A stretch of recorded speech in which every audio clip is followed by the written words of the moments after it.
औज़ुबिल्लाहिमिनश्शैतानिर्रजीम बिस्मिल्लाहिर्रहमानिर्रहीम। उम्मीद है कि आप सब खैरियत से होंगे। जैसे कि आज की इस वीडियो में हम करने जा रहे हैं लेवल्स ऑफ ऑर्गेनाइजेशन, जो कि चैप्टर नंबर 1 का लेक्चर नंबर 2 है। इस वीडियो में हम लेवल्स ऑफ ऑर्गेनाइजेशन का जो टॉपिक है उसको करेंगे, और ये टॉपिक अक्सर पेपर में आता भी है कि आप इसकी चार्ट ड्रॉ करें। चार्ट को हम बाद में ड्रॉ करेंगे वीडियो के एंड में।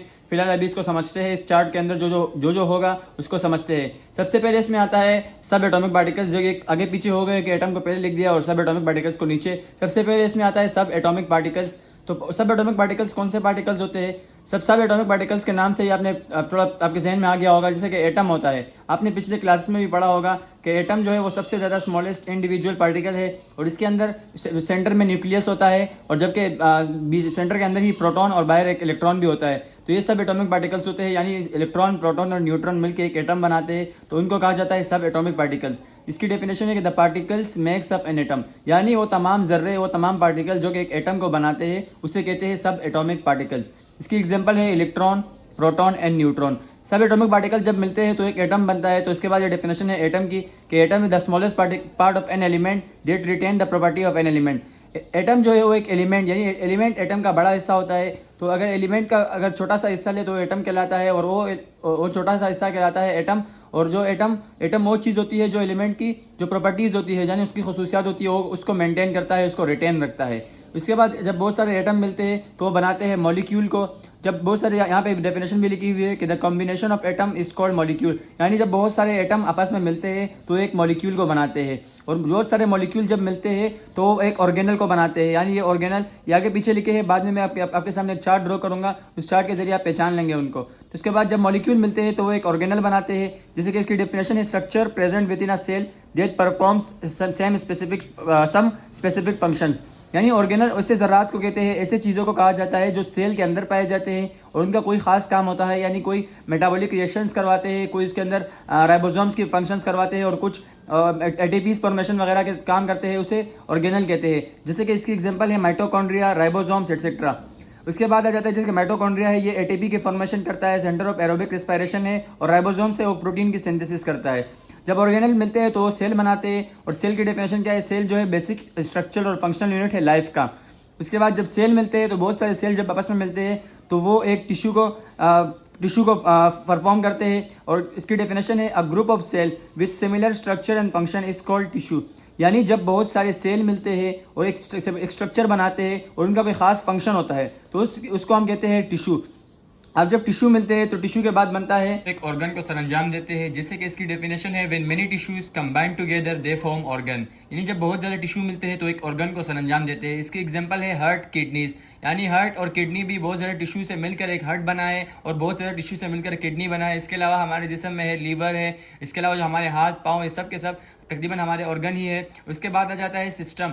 तो जब बहुत ज़्यादा ऑर्गन मिलते हैं तो एक सिस्टम को सरंजाम देते हैं। इसकी डेफिनेशन है when many organ combine together they form system, यानी जब बहुत ज़्यादा ऑर्गन कंबाइन होते हैं तो एक सिस्टम को सरंजाम देते हैं। इसकी एग्जांपल है digestive system, respiratory system etcetera, यानी कि डाइजेस्टिव सिस्टम में हमारे पास जो है टीथ आता है, इसके अलावा बकल कैविटी है, माउथ है, पेरियंग्स है, और उसके बाद हमारा जो स्टमक है, और भी बहुत सी चीज़ें मिलती है तो एक सिस्टम को बनाती है जिसे डाइजेस्टिव सिस्टम कहा जाता है, और इसके जरिए हम न्यूट्रिशन करते हैं। इसके अलावा रिस्पायरेटरी सिस्टम में और भी बहुत ज़्यादा सिस्टम है। इसके बाद आ जाता है जब बहुत ज़्यादा सिस्टम मिलते हैं तो एक ऑर्गेनिज्म को सरंजाम देते हैं, यानी कि जब digestive system, respiratory system, locomotory system और नर्वस सिस्टम और बहुत ज़्यादा सिस्टम जब मिलते हैं तो एक ऑर्गेनिज्म को सरंजाम देते हैं। जैसे कि हम इंसान है, एक ऑर्गेनिज्म है। इसकी डेफिनेशन है when many system combine together they form organism, जब बहुत ज़्यादा सिस्टम कंबाइन होते हैं तो एक ऑर्गेनिज्म को सरंजाम देते हैं। यहाँ तक है levels of biological levels of organization, और इसके बाद ये भी इसके अंदर ही तकरीबन काउंट होते हैं। तो इसके बाद डेफिनेशन आती है स्पीशीज़ की।